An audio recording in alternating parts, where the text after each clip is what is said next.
आजच्या या मंगलमय प्रसंगी आपल्या धम्म सहलीतील सर्व उपासक आता अनाथ पिंडक यांची राजहवेली राजमहाल बघण्यासाठी या ठिकाणी पोहोचलेले आहेत। हा अनाथ पिंडकाचा महाल आहे।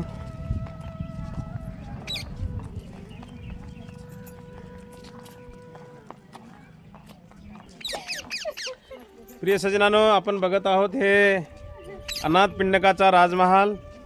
याच ठिकाणाहून अनाथ पिंडकांनी जेतवन येथील जेतवन बुद्ध विहार जे अनाथ पिंडकांनी सोन्याच्या मोहरा अंथरून जमीन खरेदी केली, त्या जमीन खरेदी करण्यासाठी ज्या मोहरा घेऊन गेलेत अनाथ पिंडक, ते याच ठिकाणाहून घेऊन गेलेले आहेत। बैलगाड्या भरू सोन्याच्या मोहरा याच ठिकाणाहून अनाथ पिंडकाचे सर्व बैलगाड्या, नोकर चाकर बैलगाड्या भरू सोन्याच्या मोहरा याच ठिकाणाहून नेऊन जेतवन जमिनीवरती मोहरा अंथरून जमीन खरेदी करून भगवंताला जेतवन बुद्ध विहार दान दिलं। ते हेच ठिकाण आहे। याच ठिकाणाहून अनाथ पिंडकाने आपल्या सोन्याच्या मोहरा ह्या ठिकाणून बैलगाड्यामध्ये घेऊन त्या ठिकाणी जेतवन बुद्ध विहार खरेदी केले आणि भगवंताला जेतवन विहार दान दिलेला आहे।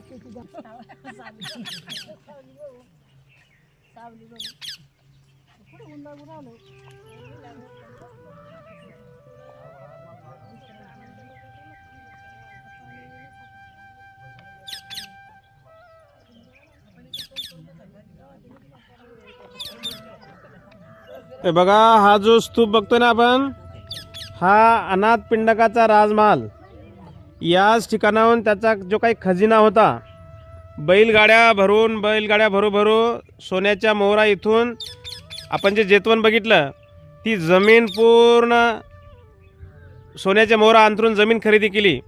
पण त्या मोहरा अंथरण्यासाठी इथूनच बैलगाड्या भरू घेऊन गेलेले आहेत ते।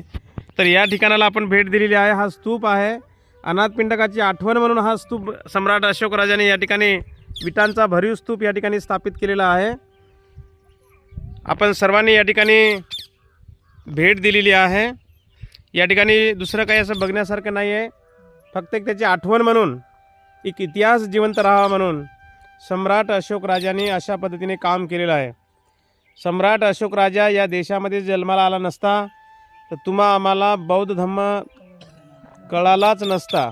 आज जो बौद्ध धर्म जिवंत आहे ते केवळ आणि केवळ फक्त सम्राट अशोक राजामुळे, लक्षामध्ये। तर अशा पद्धतीने श्रावस्ती येथील हे महत्त्वाचे 2-3 ठिकाणं होते, ते आपण आज बघितले।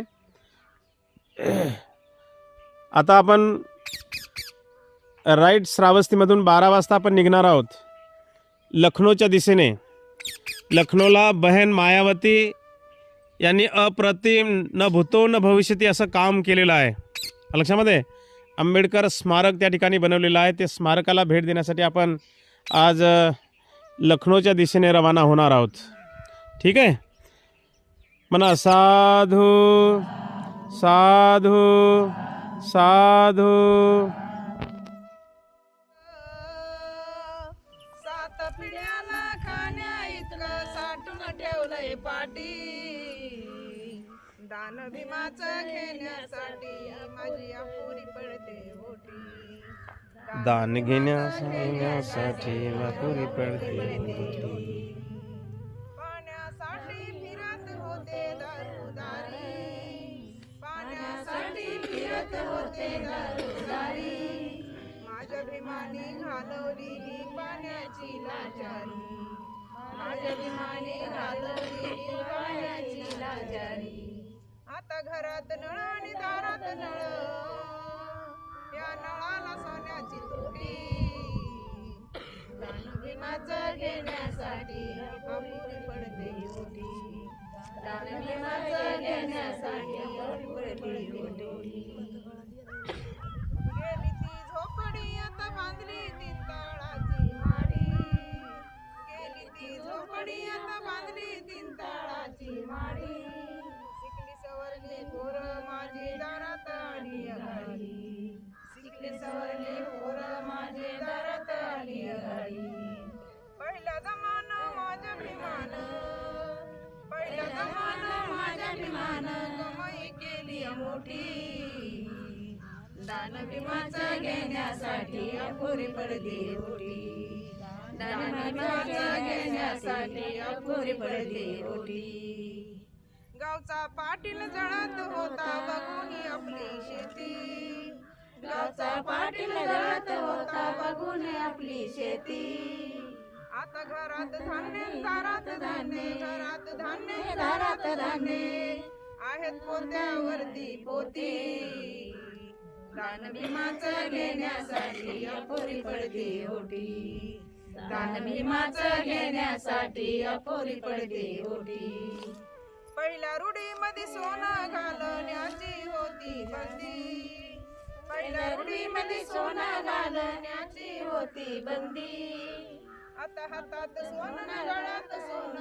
हातात सोनं गळ्यात सोनं सोन्याने भरली ओटी दान भीमाचं घेण्यासाठी अपुरी पडते ओटी दान भीमाचं घेण्यासाठी अपुरी पडते ओटी सात पिढ्याला खाण्या इतकं सात पिढ्याला खाण्या इतकं साठवून ठेवलंय पाणी दान भीमाचं घेण्यासाठी अपुरी पडली ओटी दान भीमाचं घेण्यासाठी अपुरी पडली ओटी जय भीम जय भीम जय भीम जय भीम